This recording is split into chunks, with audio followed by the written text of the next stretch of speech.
County with new breaking developments about that contaminated water leak at Piney Point. Within the last 45 minutes, a temporary flight restriction was issued for most of the day tomorrow.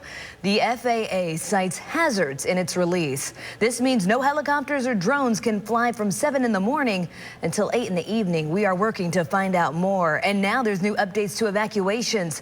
Good evening to you. I'm Jasmine Stiles.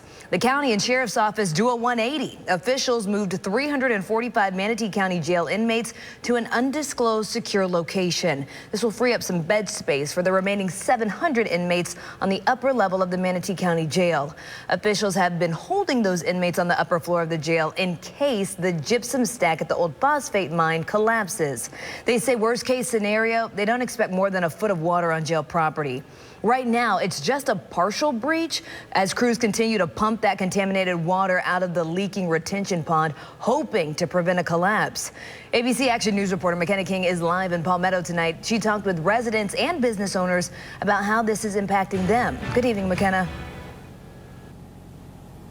Good evening, Jasmine. Well, last night we talked with homeowners specifically on the south border of this evacuation zone. Many of them said that they were not leaving for fear they didn't know how long it would be before they got back in. Now, I've circled back with several of those homeowners tonight, and they're sticking with their decision. But tonight, Manatee County Schools says they're suspending bus transportation within the evacuation area until that evacuation order is lifted. So that's making it a little bit tougher for these people to leave in the morning and then be able to get back in. Here's a look at that evacuation zone, which has not changed since we brought you the update Saturday evening. This encompasses more than 300 homes and a number of businesses. Popey's Place on US 41 is one of them. So we kind of figured that it would be coming. A community staple for 20 years, closed until further notice. It's a scary situation. We just came off of a horrible year with COVID, and it, basically destroyed the restaurant business throughout the nation and in Florida.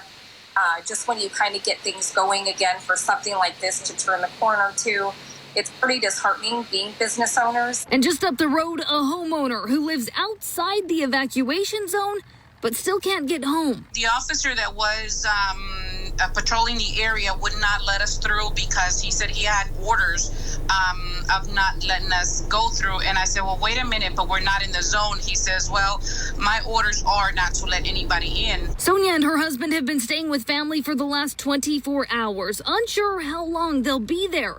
But they're hopeful, following the latest update from the county, that things are looking up. Manatee County now has a waterfall, and we also have a canyon in Manatee County, but it's under control. County Administrator Dr. Scott Hope says we're not out of the woods yet, but the more water they can pump out of the unstable retention pond, the higher the likelihood of preventing a total collapse of the gypsum stack. The controlled release is working. The breach release is traveling the direction that we anticipated and planned for. So we believe that probably by Tuesday, we're going to be in a much better position, and the risk level will have decreased significantly. The state brought in more pumps to the site on Sunday, and Hope says with the addition of those, they'll be able to nearly double the outflow into the bay by Monday.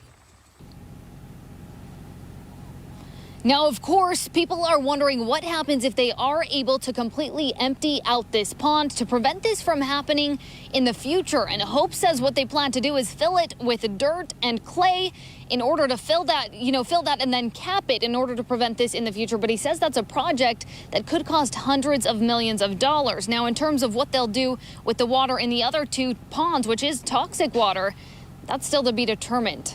Reporting live in Palmetto, McKenna King, ABC Action News.